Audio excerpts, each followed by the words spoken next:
Today, I want to talk about the Overlord Rosie, who hasn't had much to say as of yet in Hazbin Hotel, but who has already had quite a history thanks to behind-the-scenes information such as in the live streams, and who appears to be the primary focus of episode 7 of the series, which is titled Hello Rosie. Today, we're going to discuss everything we know about her and her business as an Overlord, as well as explain why she is perhaps the most evil Overlord of them all. Hit that subscribe button, I promise it won't report you for violence, and if you can't get enough Hazbin Hotel theories like this one, check out this playlist I made for all of our Season 1 theories so far, link in the pinned comment down below. Now, Rosie is a mysterious character, yet she is one of the first characters actually introduced in the show. While not a main character like Charlie or the others at the hotel, Rosie appeared early on during the opening montage in the pilot, showcasing the aftermath of the annual extermination.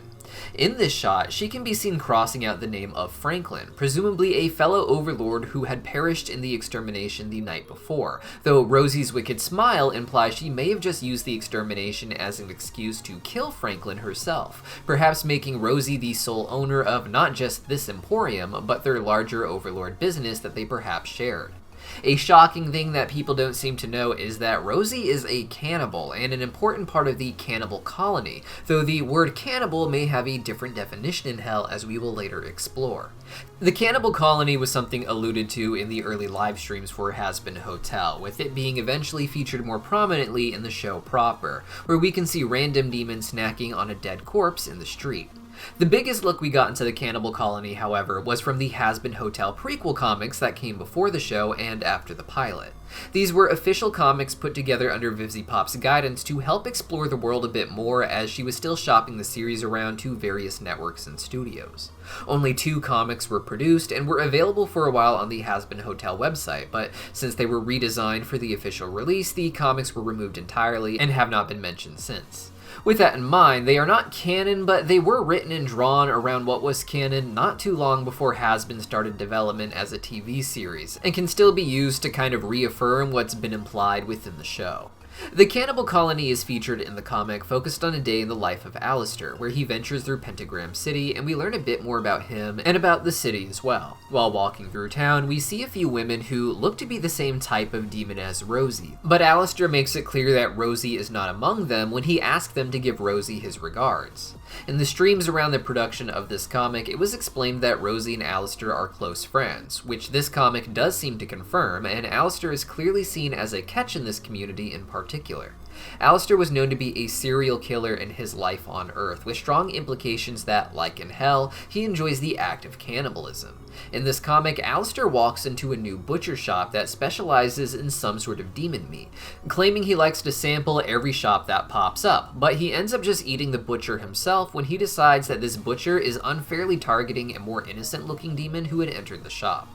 Now, exactly how Rosie fits into the cannibal colony is a bit mysterious, with us not knowing exactly what she is an overlord of. While an overlord's power ultimately seems to come from the number of souls that they've gained through deals, each overlord reflects a particular industry that seems to be the basis of how those deals are made. Rosie, with her emporium in the cannibal colony, I theorize to be an overlord specifically of vintage furnishings and dressings. The cannibal colony has demons that don't just look like Rosie in terms of their bodies, but their outfits as well, with them all having classic early 1900s style clothing. From the early live streams, this is a district in Pentagram City that loves both cannibalism and that particular period of vintage American style, and thus if you were caught in there without adhering to the style, you are devoured by others, something seen in the comic and in the show now as well. The connection between this style and cannibalism is very unclear, but it is one that Alistair loves and likely arose around the time that he manifested in Hell, as it reflects his time period from Earth.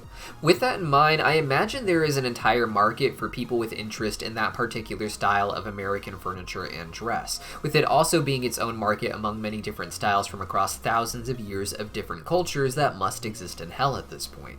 In addition to them eating people on the streets who do not conform to this style, there are those shops that also just sell the meat itself. Now, Rosie's primary shop from the pilot is an emporium, which is generally a more large-scale store with a variety of different items in different little sub-shops, though it has been used to refer to large-scale food providers, and thus could be a business that sells demonic meats as well, though if that was what they were going for, I doubt they would have used the word emporium in particular. With that in mind, I mostly like the theory I've seen floating around that Rosie's Overlord status is simply that she owns a lot of markets, places that other businesses need to make rent to or make demon deals to secure a spot in so that their own business can be successful. Regardless of what her source of power is, it is clear that Rosie is an important part of this cannibal colony, and that cannibalism is an important part of life for her. In the trailer, we can see what looks like Rosie and a horde of other demons from the cannibal colony in front of the hotel that I imagine will take place in episode 7, with Rosie bringing all of them in to help support the hotel. Alistair and Rosie are said to be close, so she could do this simply as a favor for Alistair, but more than likely she has her own motivation, and that's part of what makes her one of the darkest overlords. In Hell, cannibalism is something that doesn't lead to the permanent death of an Earthborn sinner. After dying on Earth, sinners like Angel, Husk, and the majority of the demons in the Pride Ring are immortal while in Hell. This is different from the native species like imps and hellhounds who exist in Hazbin Hotel but get more focus in the spin-off series Hell of a Boss, who are born in Hell with limited lifespans and have no afterlife as far as anyone is aware. Because sinners are immortal, you can completely annihilate their hellish bodies and they will simply remanifest, a process that is said to be painful but that will lead to the sinner coming back in their full form. The other rings of hell explored in Hell of a Boss seem relatively peaceful compared to Pentagram City and the Pride Ring, which is a place where sinners are constantly at battle with each other or even just themselves, with some doing things like lighting themselves on fire, as we have seen in the background of the show. Therefore, sinners can be killed and eaten the way Alistair does with the Butcher from the prequel comic, done seemingly without any angelic weapon so that the demon will be completely devoured by Alistair, but he should still return to his original form through remanifesting. Now, after the annual extermination, I imagine a lot of the corpses left behind make for good food for the cannibal colony, but they are just one meal since the sinners don't regenerate or remanifest if killed by an angelic weapon. Additionally, that flesh can't be nearly as fresh or well kept, which may not seem like an issue in Hell, but they seem to take joy in eating someone that was just alive or that they killed themselves, with the butcheries focused on providing a fresh experience without that. So at the end of the day, I think Rosie and her team are going to be supporting the hotel's efforts against the annual extermination, not because they believe in redemption, but because they believe in ending the extermination itself, not for their own safety, but for the safety of their food market. What Rosie wants here is an end to a war that is making it harder to maintain her own lifestyle, which involves eating those who are less fortunate and less powerful, farming the existence of other people. However, people here is a bit of a weird term. Overlords are generally Earthborn sinners, people who lived a natural life on Earth, then came to Hell as an immortal after they died there. But in early live streams, Rosie was said to be a native to Hell.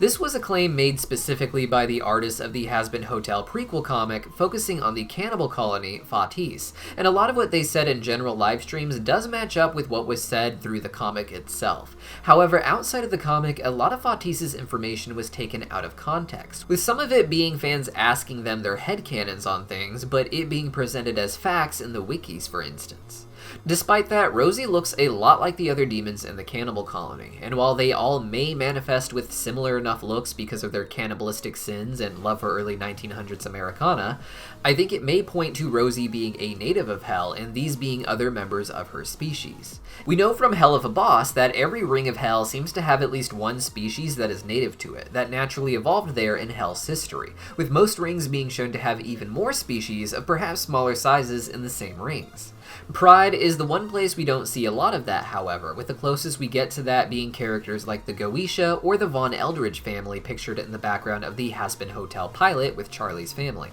The Goetia and Von Eldridge are natives, but they are smaller classes of demons overall that live in the higher ranks of Hell society, it seems. Rosie, I believe, may have been one of the many species in the Pride Ring like the Goetia or the Von Eldridge line, and perhaps even have been the primary species in the Pride Ring before sinners began to manifest there. Most food is shown to grow in the farmlands of Wrath these days, but early in Hell's history, these demons may have evolved to eat the flesh of other sentient creatures, preferring it for whatever reason to the flesh of demonic pigs, such as we see Moxie attacking on Millie's farm in Hell of a Boss. When sinners began to manifest in Hell, they would become a very convenient food source for those demons, who could eat a sinner and then have them re-manifest without consequence outside the pain and suffering of that sinner. The sinner re-manifesting led to no difference in the amount of food available, and since the sinners went on to survive, their family wouldn't have any reason to retaliate against them the way a dead native demon might if they were eaten.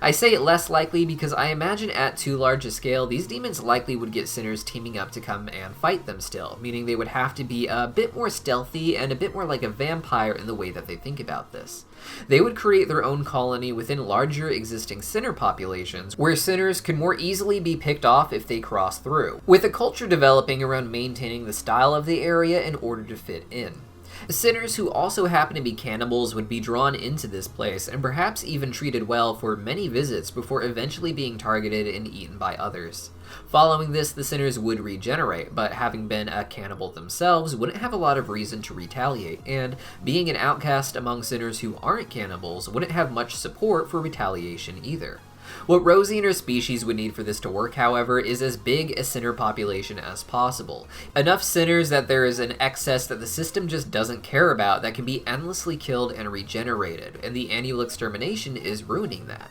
They kill off large parts of the sinner population, and they would mostly target demons that are out in the open, people who don't have as much financial security or even a home, no job to return to, and no place to be wanted or needed. These are the sinners that would be picked off first in each extermination, the ones that the cannibals would have the easiest time harvesting for their butcher shops if not killed in that time. If true, this would make Rosie and her species the ultimate evil within hell, in my opinion. A group of demons who were never human, who may not even be immortal, but whose existence relies on the farming of sinners, with them being willing to interfere with their society on a large scale in order to help ensure that there are people falling out of the system that they can easily target. But what do you guys think? Let me know your thoughts and theories on Rosie in the comments down below, and don't forget to check out all of our Has Been Hotel theories in the playlist pinned in the comment down below. See you guys next time.